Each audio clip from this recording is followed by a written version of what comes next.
예, 이번 시간에는 지금까지는 우리가 고전적인 물리학에 대한 이야기를 했는데 새롭게 20세기에 들어서 주목받기 시작한 양자역학에 대한 이야기를 실질적으로 시작하도록 하겠습니다. 처음 우리가 첫 시간에 얘기했던 것처럼 양자역학에 대해서는 좀 더 깊이 있는 내용을 다루려면 우리가 수학적으로나 여러 가지 면에서 많은 공부들을 하고 시작을 해야 되기 때문에 우리가 이번 학기에 들어서 양자역학은 앞부분에서 그냥 고전 물리학적으로 설명할 수 없었던 몇 가지 현상들에 대해서 소개를 하고 그것들에 대해서 어떻게 그 당시에 답을 하려는 시도가 있었는지에 대해서 이야기를 하면서 한 학기를 마무리하도록 하겠습니다. 자, 그러면 오늘 다시 한번 전에 배웠던 것들을 상기시켜 보는 시간을 갖도록 하죠. 자, 1학기 때 우리가 배웠던 것들이 주된 내용은 뭐였습니까? 뉴턴 역학이었죠. 그렇죠? 뉴턴 역학은 무엇이 큰 역할이냐, 기여냐, 그 전까지만 해도 천체들의 운행, 천체들이 어떻게 운동하느냐에 대한 것들은 하나의 내용이고, 우리가 지구상에서 있는 물체들이 운동하는 것은 또 다른 하나다. 두 개는 별개의 것이고 그것들을 움직이게 하는 메커니즘은 각각이 따로 있다라고 생각을 하고 있었는데, 뉴턴은 사실상 하나의 법칙을 이용해서 천체들의 운동과 지상에 있는 물체들의 운동을 다 설명할 수 있다는 것을 보였죠. 그렇죠? 그것이 바로 여러분들이 잘 아는 바와 같이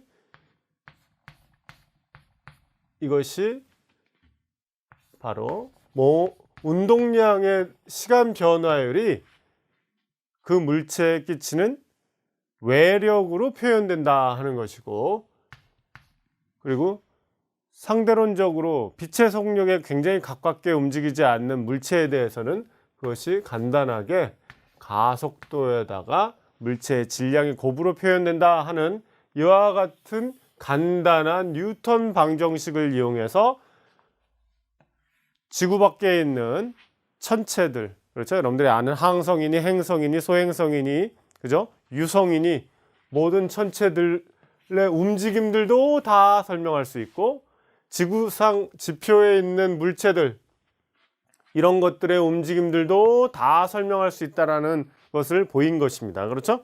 그래서 뉴턴의 큰 업적이 바로 천체들의 운행과 지상에 있는 물체들의 운동을 모두 다 설명할 수 있는 하나의 체계를 만들어냈다는 것이 중요한 업적이라고 할 수가 있습니다. 자, 그러면 그 다음에 우리가 배웠던 것들 중에서 굉장히 큰 하나의 덩어리, 학문적 덩어리가 뭐냐, 물리학 분야에서 바로 전자기학이란 말이죠. 그래서 여기다가 맥스웰이라는 이름을 쓰긴 했지만 사실 쿨롱 이후로 많은 사람들이 전기적인 특성, 자기적인 특성에 대한 연구를 했습니다. 그렇죠? 근데 그들 시절 이전만 해도 어떻게 생각했냐면, 자, 고대 그리스 사람들이 호박이라는 그런 수지가 있죠. 자, 나무에서 나오는 진이란 말이에요. 그걸 가지고 뭘 만들 수 있다고 그랬어요? 우리 식으로 따지면 한복의 동정에 해당하는 것들을 만들 수 있다고 그랬어요. 그래서 사람들은 호박이 그냥 어떤 나무의 진, 수지라고 생각하지 않고 하나의 보석이구나 라고 생각했죠. 색깔도 아름답고 그렇기 때문에 그런 것들을 열심히 문질러서, 그렇죠, 보석으로 쓰려고 하면 먼지들이 더 달라붙더라, 그런 기록이 있다고 했었죠.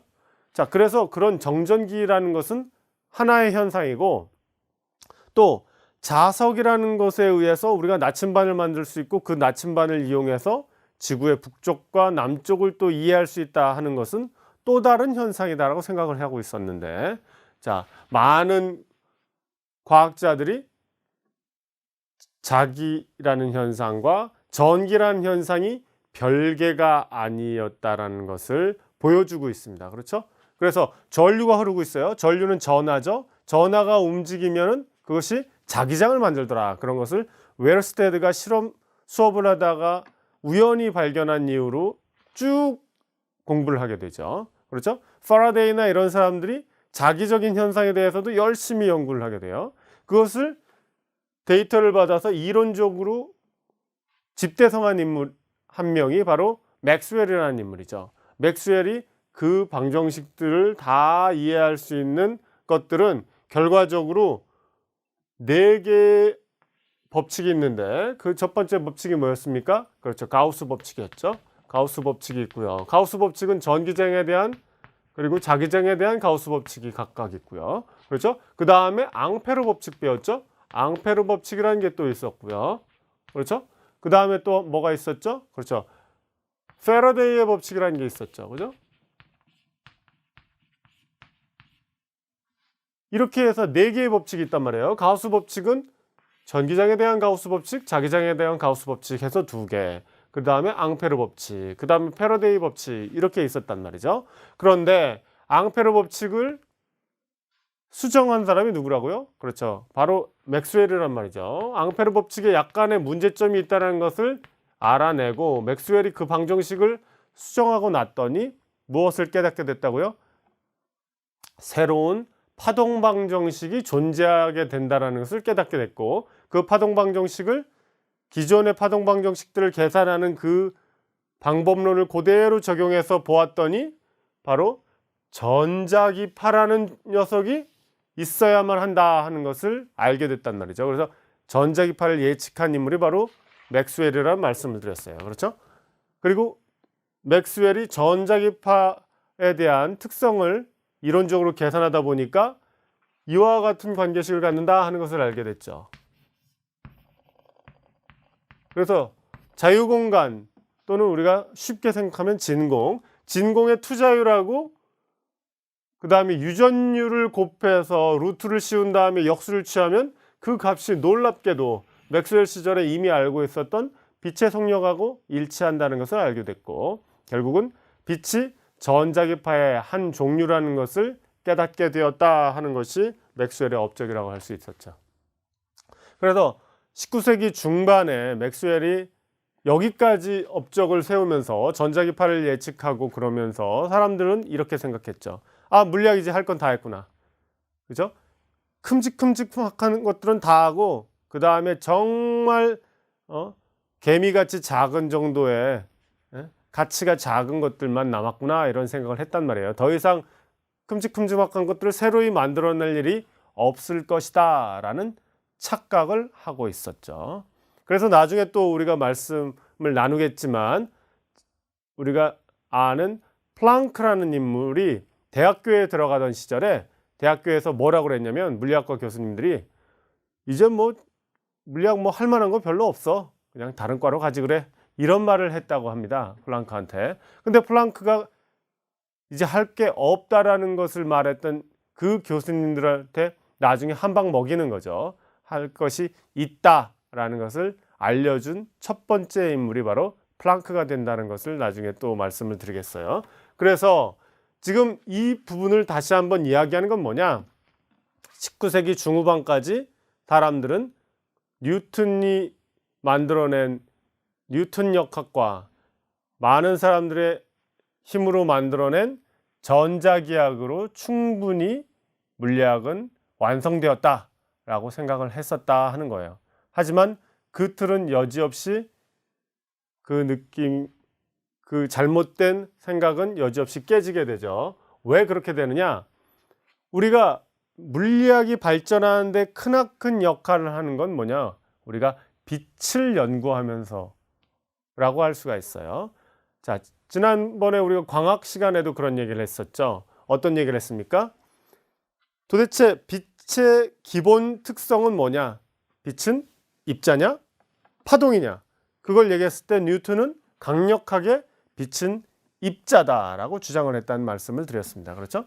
그런데 한참 동안 그의 말이 맞다고 100여 년 동안 믿고 있었지만 나중에 호이겐스라는 인물이 어떤 얘기를 해요? 아니다. 다른 얘기를 할 수 있다라는 말을 했죠.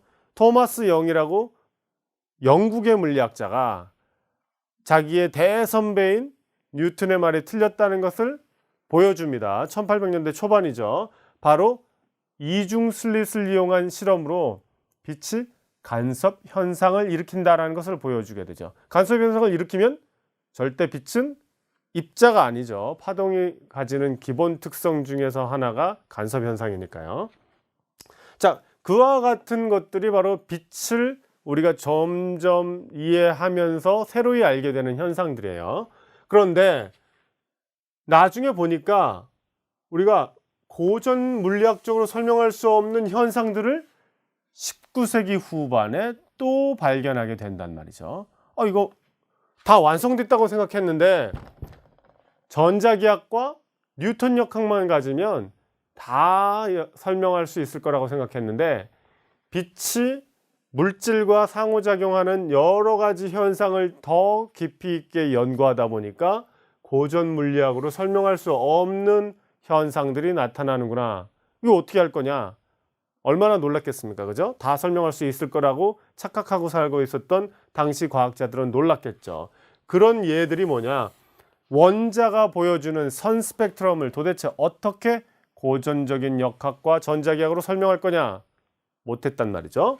흑체라는 녀석인데 흑체가 보여주는 복사 스펙트럼, 흑체라는 애가 있는데 외부에서 빛 에너지 같은 것들이 오면 흑체는 뭐예요? 검정색이라는 의미예요. 까맣다라는 의미예요. 흑자가 까만 물체란 얘기예요. 까만색의 특징이 뭡니까? 빛을 다 흡수하죠. 모든 빛을 다 흡수해요. 빛을 흡수하면 어떻게 돼요? 에너지가 계속 쌓이겠죠? 에너지가 쌓이면 이 물체는 온도가 정해지겠죠. 어떤 온도를 가질 거예요. 그러면 평형 상태가 되면 이 물체, 흑체가 빛 에너지를 또 세상에 방출을 하는데, 빛을 방출하는데 이 방출을 이제 복사라고 한자어로 표현한 거죠. 이 복사 스펙트럼을 보았더니 이것 역시 고전적인 전자기학으로는 설명할 수 없는 현상이더라 하는 거예요. 그 다음에 광전 효과와 컴프턴 효과, 이런 것들 역시 설명할 수 없는 현상들이었는데 이런 것들에 대해서 우리가 자세하게 짚어보는 시간을 갖도록 하겠습니다. 그러면 곧 우리가 이 현상들에 대해서 설명하면서, 그러면 많은 과학자들은 고전 물리학적으로 설명할 수 없었던 이 현상들을 어떻게 새로운 논리를 이용해서 설명할 수 있었는지, 그거에 대해서 같이 공부해 보도록 하겠습니다.